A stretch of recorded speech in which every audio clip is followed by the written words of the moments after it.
Generally speaking, what do you think of the effort against UCF from your guys? Generally speaking, thought it was pretty good. Really, particularly first half, thought was even better. If you're comparing halves, I think we were, almost 100% in third downs in the first half, getting off the field and things like that. I think we executed our plan really good. Second half was got away from us a little bit, but all in all, I felt like we were pretty good control of that game and did what we needed to do to beat them, which was limit their they're a really explosive team, and they certainly tried a lot of explosive plays and without too much success, and we didn't give them very much, so again they're whatever 170 some yards under their per game average and 18 points under their per game average. So at the end of the day, you got to take some satisfaction in that. I think this was the first game you guys have allowed a 100-yard rusher and won since getting here. Just how much of that was just a product of the way the game went, and how much of it was whatever was happening?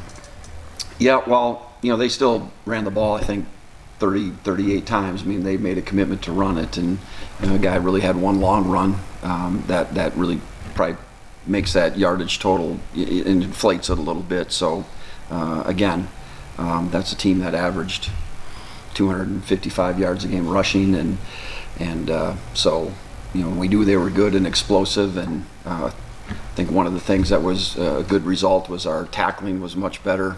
We had 22 missed tackles against Texas. I think we were maybe 10 against these guys. So again, I think all those things kind of play together and help us, get a victory. Brian, when you watch Oklahoma State, they've settled on a quarterback now. What do you see from them offensively? Yeah, I think they've settled kind of into what they're going to be offensively a little bit. Yeah, they kind of had different quarterbacks in and out of there early. They've kind of got I think they've got their guy. I think they've moved a lot of pieces around in the offensive line for whatever reason, and they probably have settled on that as well in terms of where guys are at. So, and I think they've trying to establish an identity of what they're going to be about. And talking to somebody, I think they're somewhat like I would hope to be on defense, which is know who they are, not try to do too much, don't try to get outside of themselves, execute what they do really well, and make good decisions. And I think that's what they're trying to do on offense, and I think they obviously witnessed by the last game they're kind of finding their groove a little bit in that area. And so they haven't been overly really explosive so far this year, but in a lot of ways comparable to some other teams we might have played. But I still think they've got good personnel and good talent, and they're a really capable offense.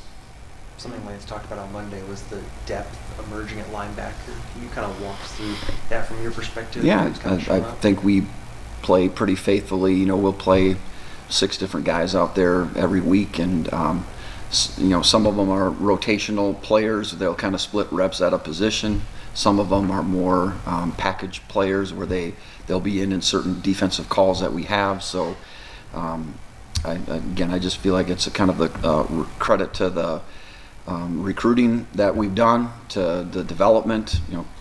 Chris Simpson, linebacker, is really developing guys and elevating their level of play. So I think all those things factor together, and really, again, I think that's what you want. You want guys multiple guys at a position that can go play, that there's not going to be serious drop off, and they know that on a daily basis they've got to keep competing in order to continue to play in those ways. So I think those are all good things, and I'm happy for that. And that's kind of been the case in a lot of our positions. We've significantly improved our depth and the quality of the depth that we have.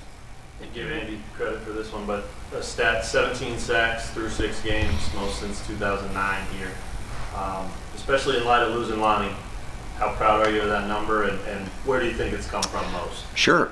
Well, we probably sat in here at some point in the past and said, we're still looking for some guys to emerge, and I feel like we have had some guys emerge, and Jeremy Robinson's done a really good job, and Austin Booker has proven kind of exceeded some expectations in terms of where he's at right now, at least. So, we've put guys like J.B. Brown and kind of made him a rusher in some of the third down package stuff. So, yeah, I'm happy about that, because that's obviously, if you looked at us in the past, you know that we weren't a very explosive defense either. We had had a hard time creating negative plays and getting ourselves ahead of the sticks, and we've been able to do a lot better job of that.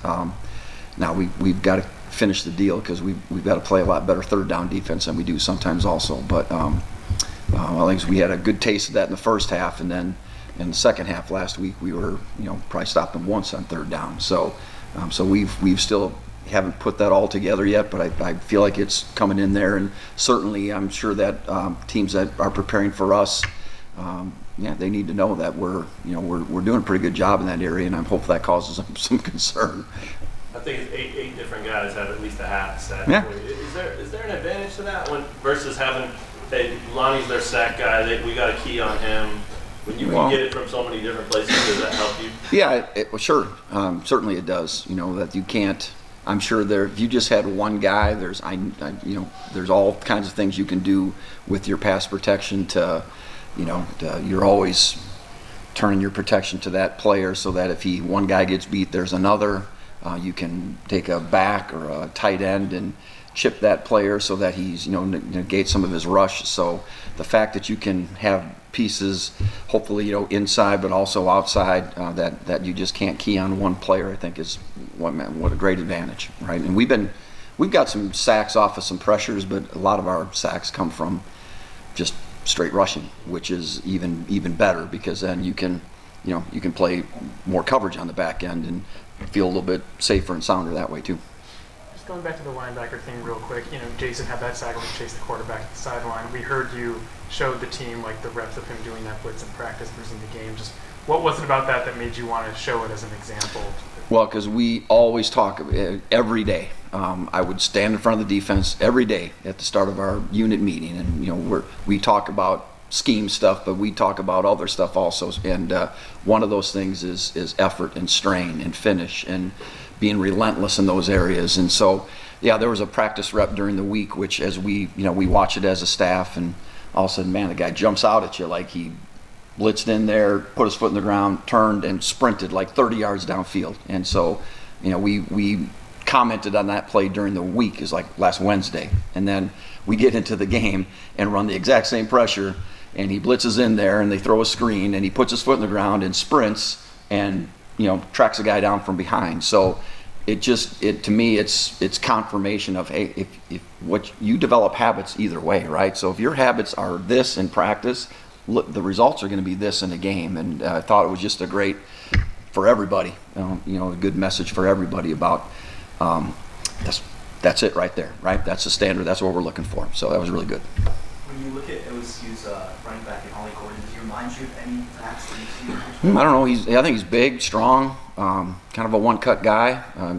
He was able to fend off some tacklers against Kansas State on some of his bigger runs. So, I'm sure. I don't know if he reminds me of really anybody that I would just tell you about right now. But obviously, he's got a couple 100-yard games in a row here. So he's finding his own, and he's anybody like that. You got to be a solid tackler, because he's just not going to go down with a shoulder or a hand, and then we just got to get other guys there and rally to the ball. So he's certainly somebody that's a concern that we talked, and we know we got one of the ways that we're going to beat them is to really limit him. So you mentioned there, but kind of the gang tackling aspect. What are the keys to having that become even more consistent over the second half of the season? Yeah, well, it's sometimes it can be do my job and then turn and try to see if I need to do something, or I can do my job and put my foot in the ground and go and figure that out on the way as I'm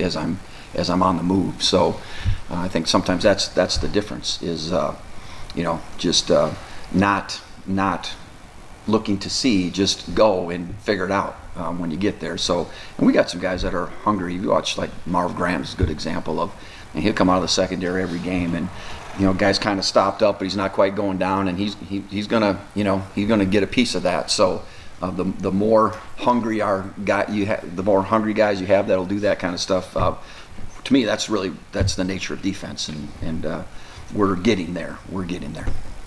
Lance said on Monday that Jeremy wasn't able to practice. Has he been able to do much the last Yeah, few days? he did a little bit today, and so I feel pretty good about his availability for Saturday. I guess I'll leave that up to whomever else, but he was in uniform today at least, and that part's good. And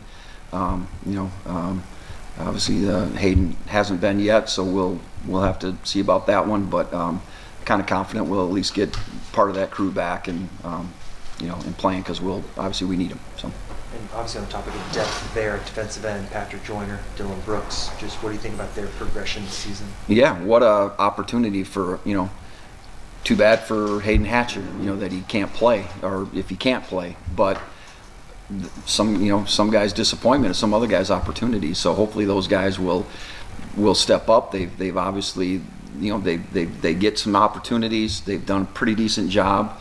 But sometimes when a guy really sees, hey man, this is my chance, we'll see. But Patrick Joyner took 1 million reps today, and those other guys, they got all kinds of reps. So it ain't going to be for lack of practice. But yeah, it's the next man got to step up. Everybody says that all the time, but that's really it. That's the next man got to step up, and we're not going to slow down, and we're not going to take a step backwards because the next man's in there. We're going to keep going, and they're going to rise to the level rather than. We're not going to bring ourselves down to any other level.